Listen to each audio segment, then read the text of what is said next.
बसपा प्रमुख मायावती का यूपी सरकार पर बड़ा हमला। व्यापारी वर्ग अब जीएसटी सर्वे और छापेमारी से तंग है। मायावती ने कहा है व्यापारी बाजार बंद और आंदोलन करने को मजबूर है। गरीबी, बेरोजगारी और महंगाई से क्रय शक्ति घटी है। ये तमाम बातें मायावती की ओर से कही गई हैं। गरीब और मजबूर वर्ग महंगी दर चुकाने को मजबूर हो चुका है। जीएसटी कलेक्शन बढ़ते सरकार निश्चिंत हो गई है। सरकार की क्या ऐसी सोच उचित है, जनहितैषी है? ये सवाल भी पूछा है और निशाना भी साधा है। क्या ट्वीट किया, देखिए वो ट्वीट भी इस वक्त आप अपनी टेलीविजन स्क्रीन पर देख रहे हैं। सरकार की गलत नीतियों व कार्यशैली आदि का ही परिणाम है कि पहले से ही नए जीएसटी राज के जंजाल से पीड़ित व्यापारी वर्ग अब यूपी में भी जीएसटी सर्वे छापेमारी से तंग व दुखी होकर बाजार बंद और आंदोलन करने को मजबूर हो चुका है, जिसका निवारण जरूरी है। साथ ही गरीबी, बेरोजगारी व महंगाई के इस कठिन दौर में लोगों की क्रय शक्ति काफी घटी है। फिर भी गरीब व मजदूर वर्ग दैनिक उपयोग की वस्तुओं पर भी जीएसटी की महंगी दर चुकाने को मजबूर है, किंतु सरकार निश्चिंत है कि उसका जीएसटी कलेक्शन बढ़ रहा है। क्या ऐसी सोच उचित और जनहितैषी? ये ट्वीट मायावती ने किया है। फिरोजाबाद में भीषण सड़क हादसा हुआ है। बस और डीसीएम की टक्कर हुई है, जिसमें कि 6 लोगों की मौत हो गई। खंगर इलाके के आगरा लखनऊ एक्सप्रेसवे पर यह हादसा हुआ है, जहां हादसे में 21 यात्री घायल हो गए हैं, अस्पताल में भर्ती कराया गया है। इस पूरे हादसे में 6 लोगों की मौत की खबर भी सामने आ रही है। फिरोजाबाद में यह भीषण सड़क हादसा हुआ। बस और डीसीएम की टक्कर में 6 लोगों की मौत की खबर। खंगर इलाके के आगरा लखनऊ एक्सप्रेसवे पर यह हादसा हुआ है। करीब 21 यात्री घायल बताए जा रहे हैं, जिन्हें अस्पताल में भर्ती कराया गया है, लेकिन भीषण हादसा है। 6 लोग अपनी जान गंवा चुके हैं। बस और डीसीएम की टक्कर के बाद यह हादसा हुआ आगरा लखनऊ एक्सप्रेसवे पर, जहां टक्कर हुई है और उसके बाद 6 लोगों की मौत हो गई है। कृष्णा पोरवाल हमारे संवाददाता ज्यादा जानकारी के साथ जुड़ गए हैं। कृष्णा, कैसे यह हादसा हुआ, पूरा अपडेट दें, और जो लोग गंभीर हैं उनकी स्थिति कैसी? जी गुंजन, ये सुबह 4:30 बजे की घटना है और एक लुधियाना से बस रायबरेली जा रही थी आगरा लखनऊ एक्सप्रेस होते हुए। तो 61 किलोमीटर नगला खंगर पर वो डीसीएम से टकराई और बस एक्सप्रेस से नीचे गिर गई, जिसमें 40 से 45 सवारियां मौजूद थीं, जिसमें 21 लोग गंभीर घायल हो गए हैं, जिनको आसपास क्षेत्रों के हॉस्पिटल में भर्ती कराया गया है, और जो ज्यादा गंभीर थे उनको सैफई हॉस्पिटल भेजा गया है। मृतकों की बात करें तो इसमें 6 लोगों की मौके पर मौत हो गई थी और 19 लोग जो सेफ हैं बिल्कुल, उनको दूसरी बस मंगाकर उनको उनके घर भेज दिया गया है। उसकी हालत गंभीर बनी हुई है, जिन्हें सैफई मेडिकल कॉलेज भेज दिया गया है। जी गुंजन, ठीक है, शुक्रिया पूरी जानकारी के लिए आपका। ग्रेटर नोएडा में कार में भीषण आग लगी है। ग्रेटर नोएडा से खबर, जहां कार चालक ने कूदकर अपनी जान बचाई। आग ने विकराल रूप ले लिया। गनीमत ये रही कि समय रहते कार चालक ने कूदकर अपनी जान बचा ली है। कमर्शियल बेल्ट के पास कार में ये भीषण आग लगी है। फायर ब्रिगेड की गाड़ियां भी मौके पर पहुंची। आग पर काबू पाया गया। बीटा 2 थाना क्षेत्र का मामला। देखिए, एक्सक्लूसिव तस्वीरें भी हम आपको दिखा रहे हैं जो ग्रेटर नोएडा से सामने आई हैं। किस तरीके से आग में अचानक से आग लगी है। चलती कार में आग लगी। गनीमत ये रही जो कार चालक था उसने समय रहते गाड़ी से बाहर वो आ गया, जिसके बाद उसकी जान बच गई। लेकिन देख सकते हैं किस तरीके से कार धूं-धूं कर चल रही है। लखनऊ से अगली खबर, जहां आज अखिलेश यादव पहुंचेंगे सपा मुख्यालय, निकाय चुनाव की तैयारियों की समीक्षा करेंगे। शिवपाल यादव भी पहुंच सकते हैं सपा कार्यालय, ये जानकारी भी मिल रही है। और शिवपाल लगातार सपा कार्यकर्ताओं से भी मुलाकात कर रहे हैं। आवेदनकर्ताओं से मिलकर आवेदन को स्वीकार कर रहे हैं। आज अखिलेश शिवपाल को लेकर बड़ी घोषणा कर सकते हैं, तो ये बड़ी जानकारी आपको दे दें। आज अखिलेश यादव सपा मुख्यालय पहुंचेंगे, निकाय चुनाव की तैयारियों की समीक्षा करेंगे। सपा कार्यालय शिवपाल यादव भी आज पहुंच सकते हैं। लगातार कार्यकर्ताओं से मुलाकात का दौर जारी है। आवेदनकर्ताओं से मिलकर आवेदन को भी स्वीकार किया जा रहा है। साथ ही साथ आज अखिलेश शिवपाल को लेकर भी बड़ी घोषणा कर सकते हैं। पार्टी के विलय के बाद सवाल यह है कि क्या बड़ी जिम्मेदारी शिवपाल यादव को पार्टी में दी जा सकती है। लीडर ऑफ अपोजिशन की बात सामने आ रही थी, लेकिन उसके बाद ये जानकारी मिली कि लोकसभा चुनाव लड़वाया जा सकता है शिवपाल यादव को, और उनकी सीट यानी कि जसवंत नगर की सीट पर उनके बेटे को खड़ा किया जा सकता है। बहरहाल आज अखिलेश यादव सपा मुख्यालय पहुंचेंगे निकाय चुनाव की तैयारियों में, जहां भारतीय जनता पार्टी जुटी हुई है। दूसरी तरफ समाजवादी पार्टी ने भी अपनी तैयारियों को मजबूत करने के लिए समीक्षा करना शुरू कर दिया है। शिवपाल यादव भी सपा कार्यालय पहुंच सकते हैं। लगातार आवेदनकर्ताओं से मुलाकात कर रहे हैं, उनके आवेदन को स्वीकार कर रहे हैं। तो अखिलेश के मिशन निकाय को समझते हैं। अखिलेश यादव का निकाय चुनाव पर आज मंथन होगा। सपा दफ्तर में अखिलेश यादव आज अहम बैठक करने जा रहे हैं। सपा अध्यक्ष की निकाय चुनाव की तैयारियों की समीक्षा। शिवपाल यादव के सपा दफ्तर पहुंचने की संभावना भी जताई जा रही है। शिवपाल यादव 3 दिन से लखनऊ में मौजूद है। निकाय चुनाव के लिए आवेदन शिवपाल यादव लगातार ले रहे हैं, कार्यकर्ताओं से मुलाकात कर रहे हैं। आज बड़ा पद भी शिवपाल यादव को मिल सकता है। तो निकाय चुनाव को लेकर तैयारी समाजवादी पार्टी भी लगातार करने में जुटी हुई है। शिवपाल यादव भी 3 दिन से लखनऊ में ही मौजूद हैं। आवेदनकर्ताओं से आवेदन को स्वीकार कर रहे हैं और आज जो बैठक होने वाली है, अखिलेश यादव जो बैठक लेने वाले हैं, उस बैठक में भी मौजूद रहेंगे। तो जिस तरीके से मैनपुरी में जीत हुई समाजवादी पार्टी की, कहीं ना कहीं सपा का हौसला बढ़ा हुआ है और निकाय चुनाव में भी पूरे दमखम के साथ उतरने की तैयारी है। अखिलेश का शिवपाल प्लान क्या है वो भी आपको बताते हैं। शिवपाल यादव को जल्द ही नई और बड़ी जिम्मेदारी मिल सकती है। नई भूमिका में शिवपाल यादव दिख सकते हैं, जिसका ऐलान आज भी हो सकता है। शिवपाल को कोई बड़ा पद दिया जा सकता है, फैसला आज होना संभव है। निकाय चुनाव को लेकर शिवपाल भी लगातार सक्रिय नजर आ रहे हैं। आवेदनकर्ताओं से मुलाकात कर रहे हैं, दावेदारों से उनके आवेदन को स्वीकार कर रहे हैं। राष्ट्रीय राजनीति में भी शिवपाल यादव को भेजा जा सकता है, ये कयास लगाए जा रहे हैं। सूत्रों के हवाले से लगातार जानकारी मिल रही है। राष्ट्रीय महासचिव का पद भी दिया जा सकता है। सपा 2024 लोकसभा चुनाव भी लड़वा सकती है शिवपाल यादव से। फिरोजाबाद की सीट से चुनाव लड़ सकते हैं और बेटे आदित्य को जसवंत नगर की जो सीट है वो सीट मिल सकती है। तो शिवपाल प्लान अखिलेश यादव का क्या रहने वाला है, इस पर सभी की निगाहें टिकी हुई हैं। लेकिन एक बात तो साफ है कि अखिलेश यादव इस बात को समझ चुके हैं कि शिवपाल यादव के साथ नेताजी के जाने के बाद अगर वो आगे बढ़ेंगे तो समाजवादी पार्टी ऊंचाइयों को छू सकती है, जिसके लिए अब एक बड़ा पद भी दिया जा सकता है। और लोकसभा चुनाव भी नजदीक है और उसको ध्यान में रखते हुए भी राष्ट्रीय राजनीति में भी शिवपाल यादव को उतारा जा सकता है। विवेक का रुख करेंगे। विवेक हमारे संवाददाता ज्यादा जानकारी के साथ जुड़ गए हैं। विवेक, आज एक बड़ी बैठक होनी है निकाय चुनाव को लेकर। जैसे भाजपा अपनी तैयारियों में बहुत पहले से जुटी हुई है, अब समाजवादी पार्टी भी मैनपुरी की जीत के बाद उत्साहित है और तैयारियां और जोरों पर है।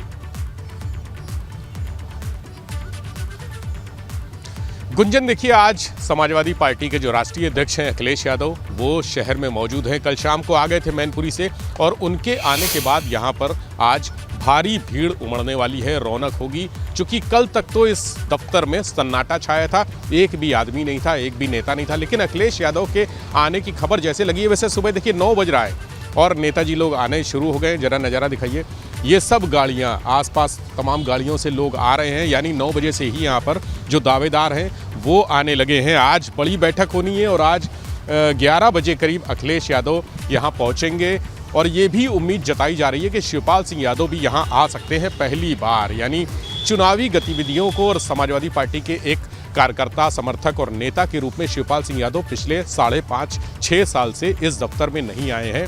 मुलायम सिंह यादव के जन्मदिन पर वो जरूर आए थे जब यहाँ कार्यक्रम हुआ था, लेकिन राजनीतिक गतिविधियों को अगर हम देखें तो शिवपाल सिंह यादव यहाँ नहीं आए। और आज वो वक्त आ गया है जब 5.5 और 6 साल के आसपास हो गया, शिवपाल सिंह यादव समाजवादी पार्टी के कार्यालय आ सकते हैं। हालांकि उनके इटावा जाने की भी सूचना है, ये भी कहा जा रहा है कि वो इटावा जाएंगे, लेकिन इटावा जाने से पहले वो यहाँ पर आकर अखिलेश यादव से मुलाकात कर सकते हैं।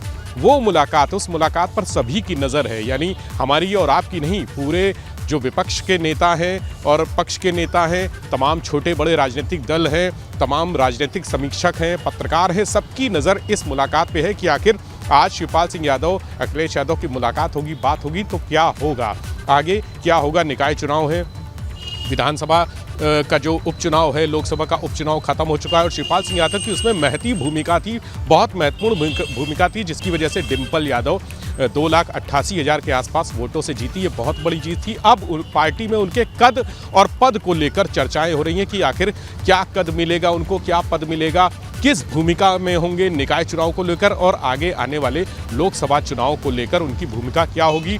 उनको प्रदेश में कोई जिम्मेदारी दी जाएगी, उनको नेता सदन प्रतिपक्ष बनाया जाएगा या फिर उनको राष्ट्रीय नेतृत्व कोई स्थान वहां पर दिया जाता है, इस पर सबकी निगाहें हैं। बहुत बहुत शुक्रिया विवेक, पूरी जानकारी के लिए नजर आप बनाकर रखिए। तो निकाय चुनाव को लेकर अपनी तैयारियों को समाजवादी पार्टी मजबूत कर रही है। आज सपा मुख्यालय अखिलेश यादव पहुंचेंगे, शिवपाल यादव भी पहुंच सकते हैं, ये जानकारी भी मिल रही है। 3 दिन से लखनऊ में ही मौजूद हैं। साथ ही साथ जो दावेदार हैं उनके आवेदन को शिवपाल यादव स्वीकार कर रहे हैं। अब क्या रणनीति निकाय को लेकर बनती है, ये देखने वाली बात होगी। दूसरी तरफ शिवपाल पर सस्पेंस अभी बरकरार है। क्या पद मिलता है, क्या राष्ट्रीय राजनीति में भेजा जाता है या महासचिव बनाया जाता है, ये देखने वाली बात होगी। लेकिन कुल मिलाकर स्ट्रैटेजिकली अब समाजवादी पार्टी आगे बढ़ती हुई नजर आ रही है। आज एक बड़ी बैठक भी होनी है, निकाय चुनाव को लेकर तैयारियों की समीक्षा की जाएगी। शिवपाल यादव भी इस बैठक में मौजूद रह सकते हैं। अखिलेश यादव ये बैठक लेंगे, सपा कार्यालय पर ये बैठक होनी है। लगातार 3 दिन से शिवपाल यादव लखनऊ में ही मौजूद हैं और जो दावेदार हैं निकाय चुनाव के, उनके आवेदन को स्वीकार कर रहे हैं। अब आज जब मुलाकात होगी अखिलेश यादव और शिवपाल यादव की, तो मंथन भी होगा और मंथन के बाद तैयारियों को मजबूती दी जाएगी। बड़ी बैठक आज सपा कार्यालय पर होनी है, जिसकी अध्यक्षता अखिलेश यादव करेंगे।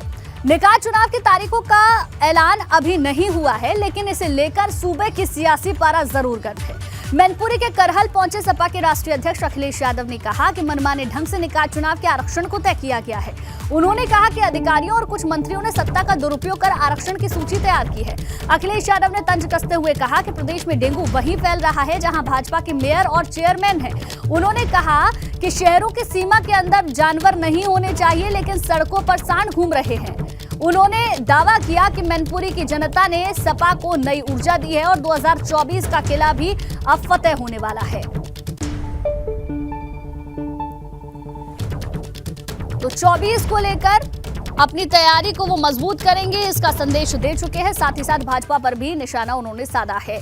अखिलेश का निकाय आरक्षण पर सवाल क्या है वो आपको बताते हैं। अखिलेश यादव का यूपी सरकार पर हमला।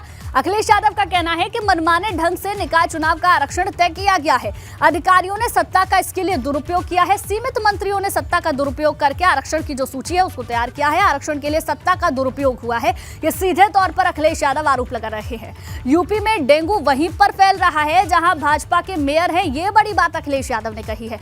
जहां भाजपा के चेयरमैन हैं, डेंगू वहीं पर फैल रहा है। साथ ही साथ खुले में जिस तरीके से जानवर घूमते हैं उसको लेकर भी अखिलेश यादव ने सवाल खड़े किए हैं। क्या कुछ कहा है, एक बार सुनिए आप। आरक्षण में भेदभाव हुआ है, कुछ अधिकारियों की मनमानी और कुछ सीमित मंत्रियों ने मनमानी कर करके ये आरक्षण व्यवस्था लागू की थी। हर जिले में आप भेदभाव देखेंगे। पिछड़ों को जितना मिलना चाहिए तो उन्हें नहीं मिला। जो SC ST समाज है उसके जो आरक्षण होता उनको नहीं मिला।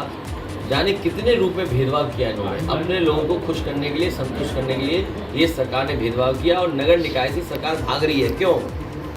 डेंगू वहीं फैल रहा है जहां भारतीय जनता पार्टी के चेयरमैन हैं। डेंगू की बीमारी, मच्छर, गंदगी, कूड़ा वहीं पर है जहां पर भारतीय जनता पार्टी के चेयरमैन हैं या नगर पालिका के अध्यक्ष हैं या मेयर हैं। आप देख लीजिए, गोबर पड़ा हुआ है हर जगह। बांदा जेल से माफिया डॉन मुख्तार अंसारी को रवाना किया गया है। ये बड़ी खबर आपको बता दें। पुलिस मुख्तार को प्रयागराज ले गई। मनी लॉन्ड्रिंग के मामले में प्रयागराज कोर्ट में मुख्तार की पेशी होनी है। कड़ी सुरक्षा के बीच सुबह 5:20 पर मुख्तार को प्रयागराज बांदा जेल से ले जाकर पहुंचाने की कोशिश की गई है। मुख्तार को प्रयागराज पुलिस ले गई है। मनी लॉन्ड्रिंग मामले में प्रयागराज कोर्ट में आज मुख्तार अंसारी की पेशी होनी है। कड़ी सुरक्षा के बीच सुबह के वक्त करीब 5:20 का समय बताया जा रहा है जब मुख्तार को ले जाया गया है। तो बड़ी जानकारी आपको दे दे, बांदा जेल से माफिया डॉन मुख्तार अंसारी रवाना हो चुका है। सुबह के वक्त 5:20 पर ले जाया गया और ये उसी दौरान की तस्वीर भी हम आपको दिखा रहे हैं जब मुख्तार अंसारी को बांदा जेल से प्रयागराज ले जाया गया है। तो मनी लॉन्ड्रिंग के मामले में मुख्तार अंसारी की आज पेशी होनी है। बाहुबली मुख्तार से जल्द ही पूछताछ होने की भी उम्मीद जताई जा रही है। मनी लॉन्ड्रिंग के मामले में पूछताछ की तैयारी कर ली गई है। ईडी जल्द ही मुख्तार अंसारी से पूछताछ करेगी और रिमांड को लेकर भी मुख्तार से पूछताछ की तैयारी की जा रही है। मुख्तार अंसारी के खिलाफ प्रोडक्शन वारंट भी जारी किया गया है। बाहुबली मुख्तार अंसारी की कोर्ट में आज पेशी होगी। प्रयागराज की स्पेशल ईडी कोर्ट में पेशी होगी, जिसके लिए आज सुबह 5:20 पर मुख्तार अंसारी को बांदा की जेल से प्रयागराज ले जाया बुलाया गया है। मनी लॉन्ड्रिंग केस में मुख्तार अंसारी की पेशी होनी है, पूछताछ भी जल्द हो सकती है। मुख्तार बांदा से प्रयागराज के लिए आज सुबह ही रवाना हो चुका है। तो बड़ी जानकारी आपको दे दें, रिमांड में लेकर मुख्तार से पूछताछ होगी। अब ये जो पूरा मामला है उस मामले को भी जरा आपको समझाते हैं कि आखिर मनी लॉन्ड्रिंग का मामला क्या है, जिसको लेकर मुख्तार अंसारी से आज पूछताछ होनी है कोर्ट में। मार्च 2021 का ये मामला है। मनी लॉन्ड्रिंग का केस 2021 में दर्ज हुआ था। मुख्तार अंसारी के खिलाफ केस दर्ज किया गया था। नवंबर 2021 में मुख्तार अंसारी के बयान दर्ज हुए थे। बांदा जेल में जाकर ईडी ने बयान दर्ज किए थे मनी लॉन्ड्रिंग के मामले में। अब्बास अंसारी भी जेल में बंद है। मुख्तार का साला शर्जील भी जेल में बंद है। मामले में अब्बास और शर्जील जेल में बंद है और जो मुख्तार अंसारी है उसको बांदा की जेल से आज ले जाया गया है प्रयागराज, जहां कोर्ट में आज पेशी होनी है।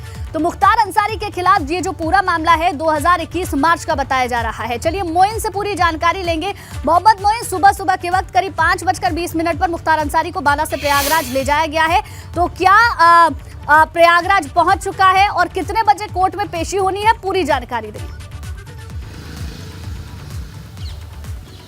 देखिए, आपको बता दें कि मनी लॉन्ड्रिंग केस में पूर्वांचल के माफिया डॉन के तौर पर बदनाम मुख्तार अंसारी की आज प्रयागराज की स्पेशल ईडी कोर्ट में पेशी होनी है। मुख्तार अंसारी को सुबह 5:20 पर बांदा जेल से निकाला गया था और जो हमारे पास जानकारी है उसके मुताबिक मुख्तार अंसारी को सुरक्षा के कड़े इंतजामों के बीच प्रयागराज लाया जा रहा है। अभी प्रयागराज मुख्तार अंसारी नहीं पहुंचा और जब प्रयागराज आएगा तो प्रयागराज में इसी कोर्ट परिसर में उसे पेश किया जाएगा। उम्मीद ये जताई जा रही है कि सुबह 11 से 12 बजे के बीच मुख्तार अंसारी की पेशी कराई जाएगी। और मनी लॉन्ड्रिंग केस में जो ईडी है, ईडी ने मुख्तार अंसारी का प्रोडक्शन वारंट तैयार कराया था और इसी प्रोडक्शन वारंट के तहत आज उसे प्रयागराज की स्पेशल कोर्ट में पेश किया जाना है। तो ये सेशन कोर्ट की बिल्डिंग है। आप देख सकते हैं कि अभी से ये जो पूरा इलाका है धीरे धीरे कर छावनी में तब्दील होता जा रहा है। बैरिकेडिंग किए जाने के इंतजाम किए गए हैं। आसपास के रास्तों को बंद कर दिया जाएगा। पुलिस के साथ साथ आप देख सकते हैं कि बड़ी संख्या में जो पीएससी के जवान हैं उन्हें बुला लिया गया है।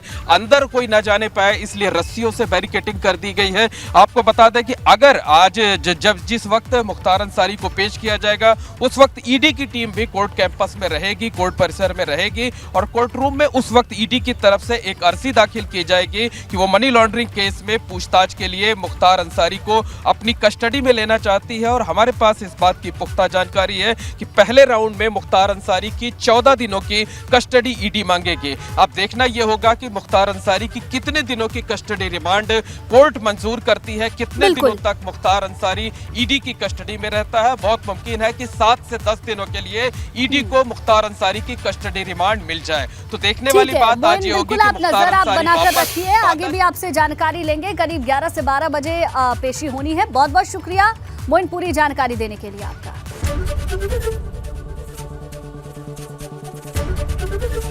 एबीपी गंगा, खबर आपकी, जुबान आपकी।